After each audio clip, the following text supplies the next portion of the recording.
आज हम प्लेटो के न्याय के सिद्धांत के बारे में पढ़ेंगे। रिपब्लिक में प्लेटो ने न्याय की एक विस्तृत व्याख्या प्रस्तुत की है, उसकी एक विस्तृत रूपरेखा बताई है। प्लेटो ने जिस आदर्श राज्य की रचना प्रस्तुत की है उसका मुख्य आधार न्याय है, और न्याय का जो चिंतन प्लेटो ने दिया है वो उन्होंने सीधे ही ये नहीं बताया कि न्याय क्या है, बल्कि पहले यूनान में न्याय की जो प्रचलित अवधारणाएं थीं उनका उन्होंने खंडन किया। प्लेटो के समय में यूनान में कुछ सोफिस्ट विचारक थे जो कि अपना चिंतन प्रस्तुत कर रहे थे। उन सोफिस्ट विचारकों ने न्याय के संदर्भ में जो भी कुछ बातें बताई उन सब का प्लेटो ने खंडन किया। सबसे पहले हम इन पर बात करते हैं, क्योंकि प्लेटो के न्याय की अवधारणा निषेधात्मक है। पहले प्लेटो ये बताते हैं कि न्याय क्या नहीं है और फिर उसके बाद बताते हैं कि न्याय क्या है। तो ये निषेधात्मक शैली उनकी है, द्वंद्वात्मक पद्धति उन्होंने अपने चिंतन के लिए अपनाई है। अपने सत्य को प्रकट करने के लिए प्लेटो ने द्वंद्वात्मकता का सहारा लिया है। तो इसी पद्धति के तहत जब उन्होंने बात की कि न्याय क्या नहीं है, तो उन्होंने क्रम से एक एक करके सोफिस्ट विचारकों के न्याय के सिद्धांतों का खंडन किया। जैसे उन्होंने सबसे पहले सेफोलस और पोलीमार्कस, ये दो सोफिस्ट विचारक थे जिन्होंने न्याय के संदर्भ में जो बात कही। सेफोलस ने कहा कि सत्य बोलना और कर्जा चुका देना यही न्याय है, और पोलीमार्कस ने कहा कि जिसे जो प्राप्य है उसे वो देना वो न्याय है, यानी मित्र के साथ मित्रता करना और शत्रु के साथ शत्रुता करना ये न्याय है। ये न्याय का परंपरावादी सिद्धांत उस समय प्रचलित था। प्लेटो ने इसका ये कहकर खंडन किया कि जिस तरह से कोई चिकित्सक होता है वो सभी रोगियों का इलाज करता है, चाहे वो उसका मित्र हो चाहे उसका शत्रु हो, तो ये कहना कि मित्र के साथ मित्रता करना और शत्रु के साथ शत्रुता करना ये न्याय है, तो प्लेटो ने इसका खंडन किया कि ये न्याय की सही परिभाषा नहीं है। इसके बाद जब अगली बात आती है, एक और विचार प्रचलित था न्याय का, क्रांतिकारी सिद्धांत। और क्रांतिकारी सिद्धांत के अंदर उस समय थ्रैसिमेकस का चिंतन था, और वो ये था कि जो शक्तिशाली है वो जो कहता है उसी की बातें मान्य होती है और वही न्याय है, यानी जिसकी लाठी उसकी भैंस। जो शक्तिशाली ने कहा उसी को माना जाएगा और उसी के अनुसार आचरण होगा, यही न्याय है।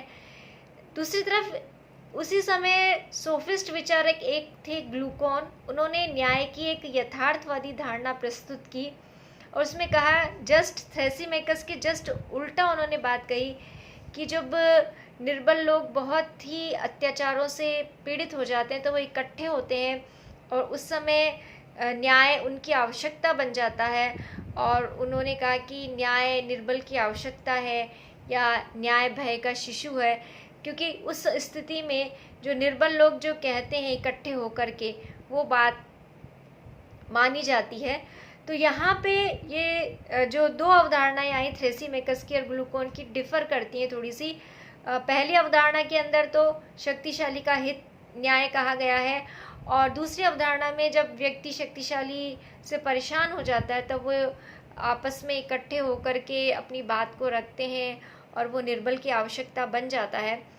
तो यहाँ पे अगर हम इन तीनों अवधारणाओं को देखें तो किसी न किसी एक वर्ग का इसमें अहित हो रहा है, चाहे वो निर्बल का अहित हो रहा हो किसी अवधारणा में, चाहे वो शक्तिशाली का अहित हो रहा हो।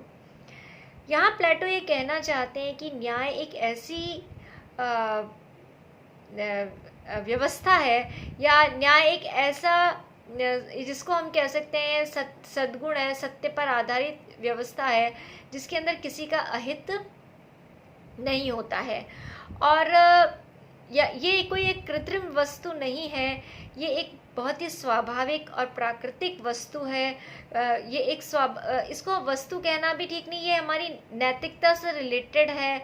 प्लेटो ने इसको नैतिकता से जोड़ा है और इसके अंदर किसी का हित करना, किसी का अहित करना, इस तरीके का चिंतन नहीं है, बल्कि ये कल्याणकारी अवधारणा है। ये मानव के कल्याण और उसके हित से संबंधित है। तो इस तरीके से उन्होंने जो भी न्याय की प्रचलित अवधारणाएं उस समय थी उनका खंडन किया, और इसके बाद रिपब्लिक में वो अपनी बात पर आते हैं कि वास्तव में न्याय क्या है। तो न्याय का जो उन्होंने अर्थ बताया है वो वर्तमान में न्याय का जो अर्थ है उससे बिल्कुल डिफर है, बिल्कुल बहुत अलग है। वर्तमान में हम कानूनों को और व्यवस्था जो बनी हुई है उसमें न्याय की तलाश करते हैं उसके अनुसार।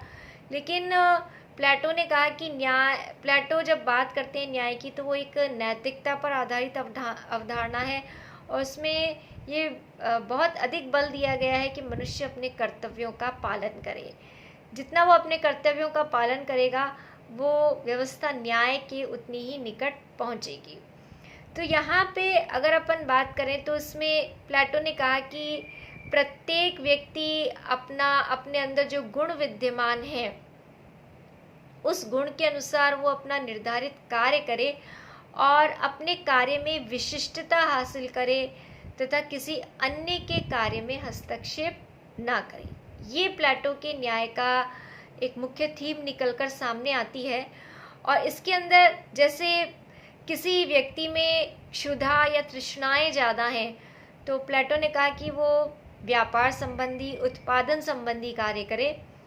यदि किसी व्यक्ति में साहस की मात्रा अधिक है तो प्लेटो कहते हैं कि वो सैनिक वर्ग का कार्य करे, और यदि किसी में विवेक ज़्यादा है तो वो शासक वर्ग का कार्य करे। तो ये 3 गुणों के अनुसार 3 कार्य प्लेटो ने डिवाइड किए हैं, और इसके अनुरूप कहा गया है कि वो अपने कार्य में विशिष्टता हासिल करे। तो प्लेटो का न्याय का सिद्धांत कार्य विशिष्टीकरण और श्रम विभाजन की विशेषता को लिए हुए है। यानी जो कार्य व्यक्ति कर रहा है उसके अंदर वो विशिष्टता को, एक्सपर्ट बने उस चीज़ का, दूसरों के कार्यों में विघ्न बाधा ना डाले, और श्रम विभाजन का सिद्धांत यानी कार्य बहुत ज़्यादा होते हैं तो उनको विभाजित करके अलग अलग उन्होंने उसको डिवाइड किया है, जिससे कि एक ही व्यक्ति समस्त कार्य ना करे बल्कि जिसके अंदर जो गुण हैं उसके अनुसार वो उन कार्यों को संपादित करे। यहाँ पर जो मुख्य बिंदु निकलकर सामने आता है वो ये है कि निर्धारित जो कर्तव्य हैं वो अपना व्यक्ति यदि करता चला जाए, अपनी एक लाइन प्लेटो ने दी है, एक सीमा रेखा बांधी है जिसके अंदर व्यक्ति यदि अपने कार्य को करता चला जाए तो वो दूसरे के कार्य में बाधा उपस्थित ना करे, तो ये एक न्याय की व्यवस्था बनती है। दूसरी दृष्टि से यदि हम देखें तो यहाँ पे जिस व्यक्ति में जो गुण प्रधान है उसके अनुसार उसको कार्य करना है, यानी उसको वो चीज़ मिलनी चाहिए थी, उसमें वो गुण था, उसको वो चीज़ मिलनी चाहिए थी, वो कार्य मिलना चाहिए था, तो प्लेटो ने कहा कि वो उसको दिया जाना चाहिए। इसके लिए उस व्यक्ति के लिए यही न्याय होगा। और जब हम इस पर थोड़ी आगे बात करते हैं तो व्यक्तिगत जीवन में न्याय और सामाजिक जीवन में न्याय, ये दो भेद भी थोड़ा सामने आते हैं। व्यक्तिगत जीवन में न्याय ये है कि व्यक्ति अपने तीनों गुणों के बीच में बैलेंस रखे, कार्य करता रहे, अपनी क्षुधा और अपने साहस को अपने विवेक के नियंत्रण में रखे। ये व्यक्तिगत जीवन में न्याय है। और सामाजिक जीवन में न्याय ये है कि जो अन्य दूसरे वर्ग हैं वो शासक वर्ग जो विवेक का प्रतिनिधित्व करता है उसके नियंत्रण में रहते हुए अपने अपने निर्धारित कार्यों को संपन्न करें और उसमें विशिष्टता हासिल कर उसमें एक्सपर्ट बने और किसी अन्य के कार्य में बाधा उपस्थित ना करें। तो ये एक न्याय की अवधारणा प्लेटो ने रिपब्लिक में प्रस्तुत की है, और ये वर्तमान की जो अवधारणाएं हैं न्याय की उससे बिल्कुल भी मैच नहीं खाती है। इसके बाद प्लेटो ने अपनी बात यहीं समाप्त नहीं की, बल्कि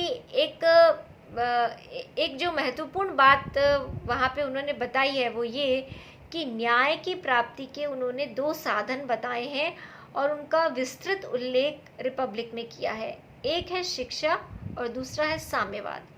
शिक्षा व्यक्ति को इस तरीके से प्रशिक्षित करती है कि व्यक्ति अपने निर्धारित कार्य को करे और उसमें विशिष्टता हासिल करे, और साम्यवाद व्यक्ति को उन बाधाओं से बचाता है जो कि व्यक्ति को अपना निर्धारित कार्य करने से पथ भ्रष्ट कर सकती हैं, जिनमें संपत्ति और परिवार 2 ऐसी बाधाएं प्लेटो ने देखी हैं। तो ये दोनों न्याय को लागू करने के साधन हैं, और न्याय की प्राप्ति आदर्श राज्य में तभी हो सकती है जब शिक्षा और साम्यवाद को लागू किया जाए। ऐसा प्लेटो ने रिपब्लिक में एक पूरा लेखा जोखा आदर्शवादी तरीके से प्रस्तुत किया है। उसका मुख्य उद्देश्य आदर्श राज्य में न्याय की स्थापना रहता है, और इसके लिए 2 साधन प्लेटो के द्वारा अपनाए गए हैं। प्लेटो की न्याय की अवधारणा बहुत सुंदर लगती है, लेकिन इसकी बहुत आलोचना भी होती है, और आलोचना इस तरीके से होती है कि प्लेटो ने न्याय के सिद्धांत में बहुत ही आदर्शवादी पुट रखा है, बहुत ज़्यादा व्यवहारिक नहीं है, और इसमें व्यक्ति को बहुत ज़्यादा महत्व प्लेटो ने नहीं दिया है। एकीकरण की बात कही है, सब तरफ से उस पर उसका जो गुण है उसके अनुसार ही उसको कार्य करना है। विविधता नहीं है, वो अन्य कार्य नहीं कर सकता या उसको और अपने व्यक्तित्व के विकास का पूर्ण अवसर नहीं मिल पाता है। तो ये प्लेटो की न्याय सिद्धांत की इसमें कमियां हैं। दूसरा, न्याय नैतिकता पर आधारित है, या न्याय और नैतिकता में डिफरेंस नहीं है, कर्तव्य को न्याय कहा है। ये सब आधुनिक न्याय की अवधारणाओं से ये सब मैच नहीं करती हैं, मिलती जुलती नहीं है। और यदि कभी किसी के साथ अन्याय हो जाए तो इसके लिए क्या व्यवस्था होनी चाहिए, क्या सजा की बात होनी चाहिए, इन सब का उल्लेख प्लेटो ने रिपब्लिक में नहीं किया है।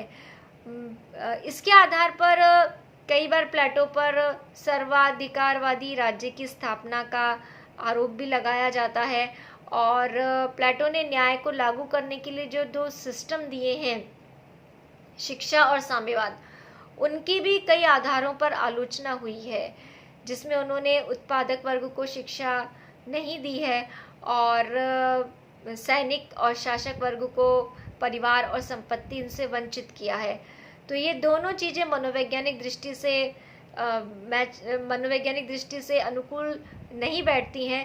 तो इस आधार पर प्लेटो के न्याय सिद्धांत की आलोचना होती है, लेकिन यहाँ मूलभूत जो बात है वो ये है कि न्याय एक कृत्रिम चीज़ नहीं है। प्लेटो के अनुसार एक आत्मा का गुण है, एक स्वाभाविक गुण है, और ये स्वाभाविक गुण होने के कारण सभी को प्राप्य होना चाहिए, अपने कर्तव्यों को करना, और जिसमें सबका हित हो, सबका कल्याण हो। नैतिकता पर आधारित ये न्याय की अवधारणा प्लेटो ने रिपब्लिक में जिस तरीके से प्रस्तुत की है वो भले ही व्यावहारिक बहुत अधिक ना हो पाए, लेकिन अपना बहुत ही महत्वपूर्ण स्थान रखती है। और आज की जो न्याय की हमारे यहाँ पे धारणाएं चल रही हैं, न्याय को हम किस तरीके से लागू कर रहे हैं, और हम देखते हैं इतना सब कुछ होने के बावजूद भी चारों तरफ हमें अन्याय होता नज़र आता है। तो यदि हम अब रिपब्लिक के प्लेटो की न्याय की अवधारणा को देखें, उसकी उस आदर्शवादी पुट का कुछ अगर हम उपयोग कर सकें या थोड़ी मात्रा में उसको अपना सकें, तो ये बहुत ही श्रेष्ठ होगा, क्योंकि ये एक बहुत ही सत्यम, शिवम और सुंदरम पर आधारित अवधारणा है और ये हमारा आगे तक मार्गदर्शन करती रहेगी।